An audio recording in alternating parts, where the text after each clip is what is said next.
I did it. I read all of the Unearthed Arcanas, I watched all of Jeremy Crawford's videos, and I have packed as much knowledge into my brain about the new version of D&D as I possibly can, and I'm here to present it to you TLDR style.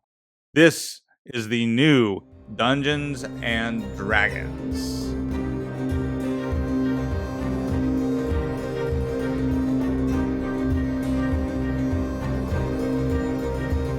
I'm Brad Wolf, and welcome to Direden. And if you haven't subscribed yet, make sure you do ring that notification bell, because this week is all about the new version of D&D. There's going to be 4 videos packed full of information about the new version of the game, and you're going to want to stay tuned and catch them all. So without any further ado, let's dive in.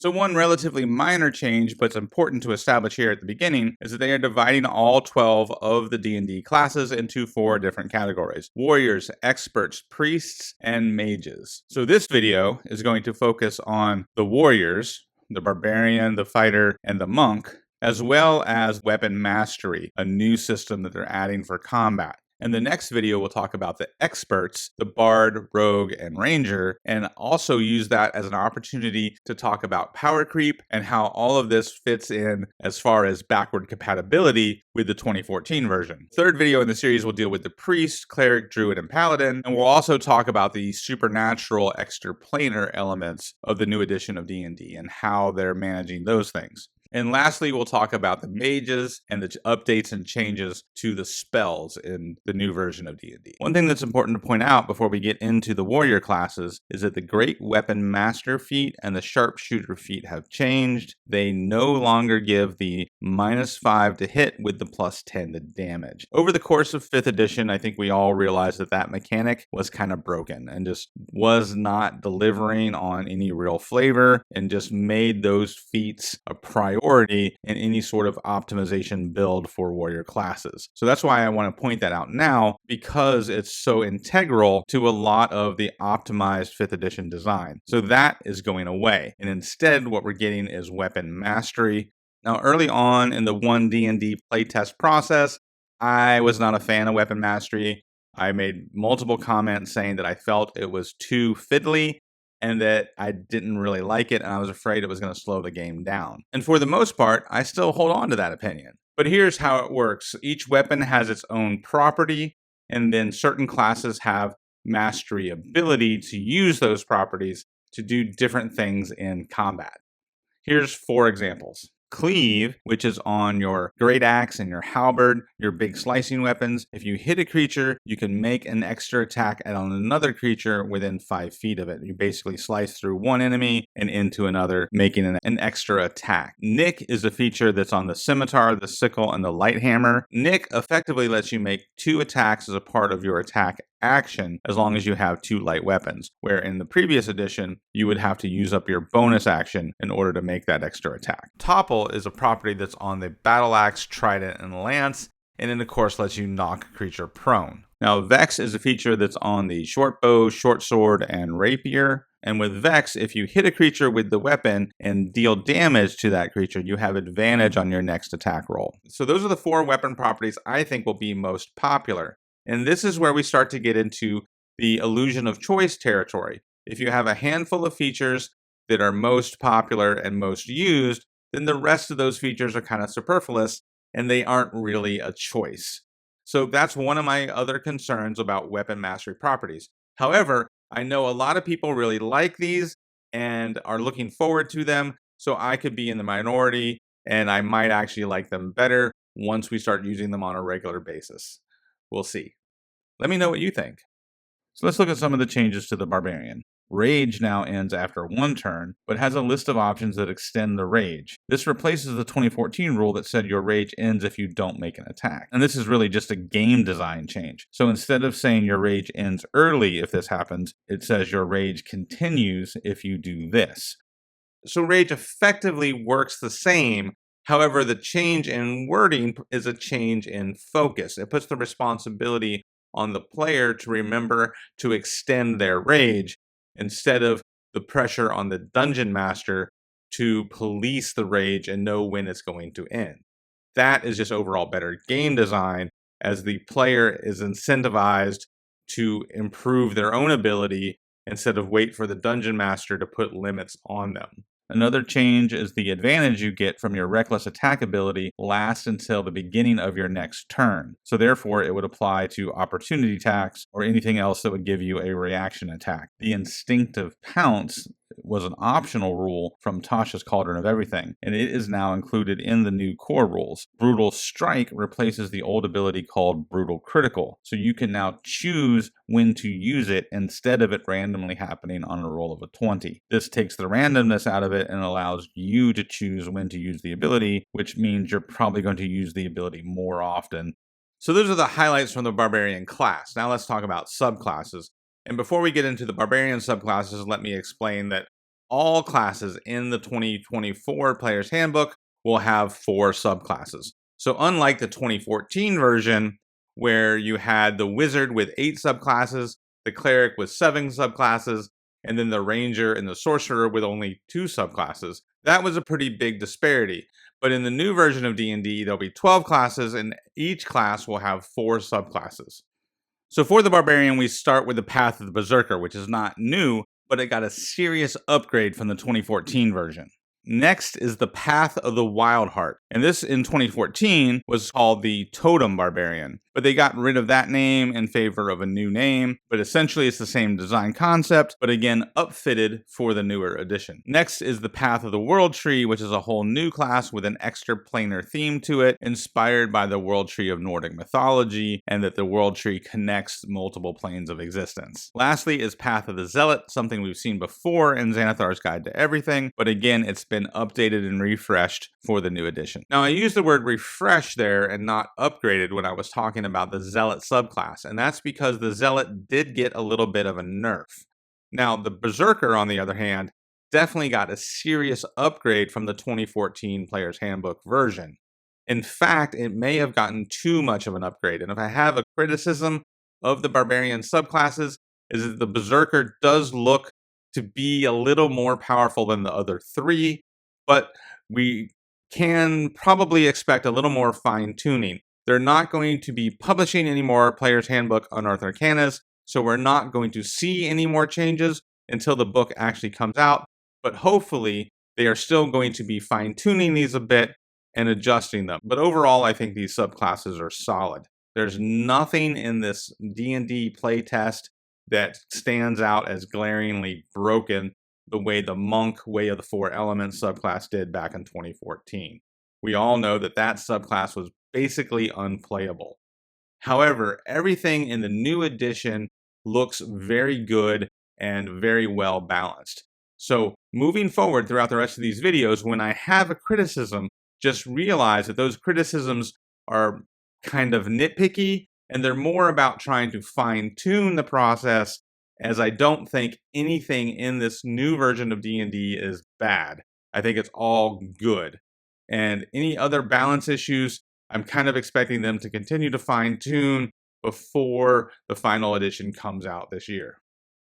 So now let's take a look at the fighter. And one of the first things I want to point out about the fighter is the action surge largely stays the same. And the reason I point that out is because action surge recharges on a short rest. And that's something they scaled back throughout most of the things in this new version of D&D, is that a lot of the short rest recharge abilities have been done away with. So while action surge mostly stayed the same, it's going to stand out as a feature more now because it's one of the few things that recharge on a short rest. So one of the new abilities that really makes the fighter stand out is the Master of Armaments ability, which allows you to swap your weapon properties. So the tactical capability that comes with being a fighter allows you to take the weapon property that you like and put it on the weapon that you most use. So let's say your fighter has a magic longsword and they want that to be their primary weapon, but they really like the topple weapon property that comes on the battle axe. Well, they can take the topple drop a property and use that with their longsword, representing the fighter's ability to have a tactical advantage and really master martial weapons. Another noticeable change with the fighter is the extra feats. You used to get them at 6th level and 14th level. Now you get them at 5th level and 15th level. So the first extra feat you're getting 1 level earlier, and the second extra feat you're not getting until later. Overall, though, it really loads up that 5th level for fighter because you're still getting multi-attack at 5th level, and 5th level really becomes this space where your fighter really comes into their own as a damage dealer. Another notable change to the fighter is the Indomitable ability now allows you to add your fighter level when you re-roll. So those of you who don't remember,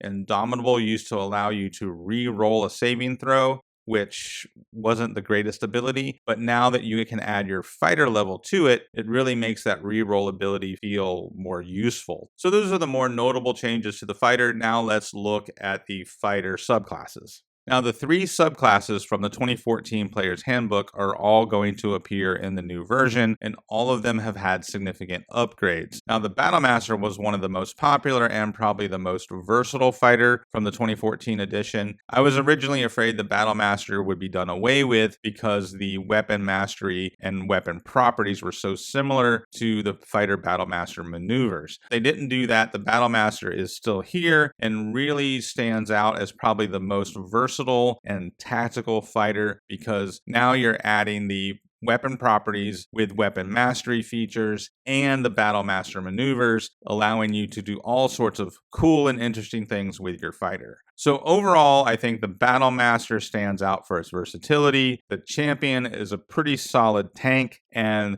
the Eldritch Knight definitely stands out as a full-on damage dealer. The last subclass on the list is the Brawler, and that did not get good reviews. There was a lot of criticism of the Brawler and a lot of concern that it was overshadowing and overlapping with the Monk, so the Brawler got cut. So we're not going to get to see the Brawler in the new edition, at least not in the Player's Handbook, and we don't know what we're going to get in its place. We do know we're going to get something in its place because they have said there will be 4 subclasses for every class. My guess is they'll take a subclass from the Tasha's Cauldron of Everything book and plug it in to replace the Brawler. But we do know we are getting 4, we just don't know what that 4th one's going to be. Now the big question here is, do the Fighter and the Barbarian put out more damage than the 2014 versions? Because that's something that Jeremy Crawford and the design team promised us, is that they were going to close that gap between marshals and casters, that the martial classes would continue to scale in a way where they were able to effectively deal damage and keep pace with the spell casting classes. And I think overall, I would say they have accomplished that. The Fighter and the Barbarian definitely look like they're able to put out more damage than the previous edition. And while we're at it, we can also say that the Paladin is still keeping pace. And we'll talk more about that in my next video when we talk about power creep and game balance. But now for the moment that everybody's been waiting for, the one class that really was the weak sauce of 2014, the Monk. How does the new Monk stand up? And I have to say that the Monk has improved in every way. Everything. I mean, everything is better about the Monk. The Monk's ability to unarmed strike is still a bonus action. However, it's no longer attached to your action. So you don't have to use your action to attack in order to make a bonus action attack. You can always use your Monk bonus action to make your unarmed strike no matter what you do with your action. So this not only guarantees your ability to attack more often, it also allows you more versatility with your action. So the new Monk replaces key points with discipline points, and they get more discipline points than the 2014 Monk got key points. Monk discipline abilities include Flurry of Blows, Patient Defense, and Step of the Wind. Flurry of the Blows still cost a discipline point. Patient Defense, however, costs no points, and Step of the Wind you can do for no points, or you can spend 1 point to do both dash and disengage. The Monk now has Uncanny Metabolism, which allows you to regain discipline points and some hit points whenever you roll initiative. So this way, the Monk is almost never without discipline points. The Deflect Missile ability is now called deflect attacks because it can be used against both melee attacks and ranged attacks. Stunning Strike still stuns the opponent if they fail their saving throw. However, if they make the saving throw, the target still takes damage, so your use of Stunning Strike is never wasted. The new ability Dexterous Attacks allows you to use your dex to grapple and shove. This of course makes it easier to build a monk grappler. So that was a quick recap of monk abilities. In fact, you might even call that a flurry of blows of monk abilities. But I think you can see how drastically improved the monk is. And I'm actually really looking forward to playing a monk, particularly the Way of the Four Elements monk. So let's take a look at the monk subclasses. So the new edition will include the Warrior of the Hand, the Warrior of the Four Elements, and the Warrior of Shadow. These are, of course, upgrades from the 2014 versions, and they are just much improved and overall fantastic design compared to 2014. And the fourth one is the Way of Mercy from Tasha's Cauldron of Everything, which is now simply called the Warrior of Mercy to match the new naming scheme. So there you have it. That's the Warrior classes for the new version of Dungeons & Dragons. Let me know what you think in the comments and make sure you subscribe because we've got 3 more videos coming your way with the other subclasses and classes from the new edition of Dungeons & Dragons. They'll all be out over the course of the next 7 days. Make sure you stay tuned, and thanks again for watching, and I'll see you next time in the Dire Den.